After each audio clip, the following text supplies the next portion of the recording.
या कभी हैवी खाना खा लिया तो हमें क्या फील होगा।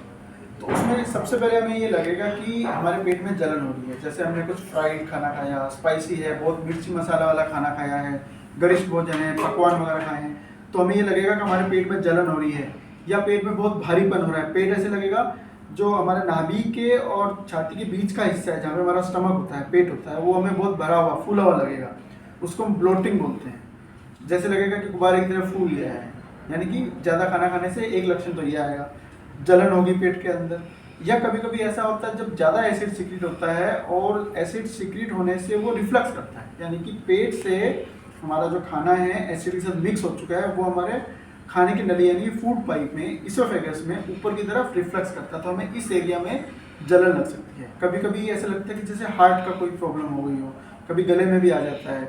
कुछ लोगों को, जो लोगों को लगातार लंबे समय तक इस टाइप की समस्या रहती है, उनको डेंटल कैरीज भी हो जाती है, सांस की समस्या है, खांसी होना, अस्थमा जैसी शिकायत होना, ये भी हो जाता है। इसको हम बोलते हैं GERD या GERD, रिफ्लक्स इसोफेजाइटिस, यानी कि पेट का खाना स्टमक से होते हुए फूड पाइप में आ जाना, इसको बोलते हैं रिफ्लक्स डिजीज। उससे पेट में जलन लगती है, साथ में छाती के अंदर भी जलन लगती है। कुछ लोगों को बार बार पानी पीना पड़ता है या बार बार खांसी करनी पड़ती है, ये भी एक सिम्टम है।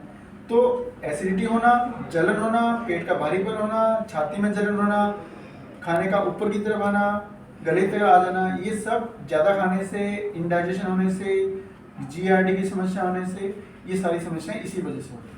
तो जब भी हमें इस प्रकार के सिम्टम होते हैं तो हमें ये समझ लेना चाहिए कि हमने या तो खाने में कुछ गलत खाया है, या ज़्यादा खाना खाया है, या हमने गलत समय पर खाया है, इससे भी होता है। तो खाने के बीच में बहुत लंबा गैप भी नहीं रखना चाहिए और बहुत जल्दी जल्दी भी नहीं खाना चाहिए, यानी कि हर 2, 3, 4 घंटे में हम हल्का खाना कुछ खाएं। और रात का खाना 9 बजे, 8-9 बजे के बाद नहीं खाएं।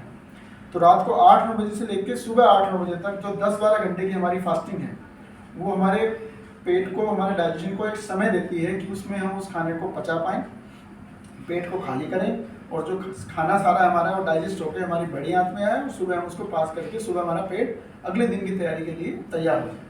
तो इस प्रकार से अगर हम करेंगे तो हमारा डाइजेशन ठीक रहेगा और हमारी ये तकलीफ लक्षण नहीं आएंगे।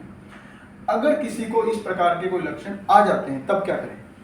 तब मैं ये कहूँगा कि अगर हमें ऐसा लगता है कि हमें एसिडिटी की समस्या है या गैस बहुत हो रही है, खाना रिफ्लक्स कर रहा है और ये बार बार बनी हुई है, तो सबसे पहले ये देखें कि हमने क्या खाया, हमने क्या गलत किया है, उसको ठीक करें।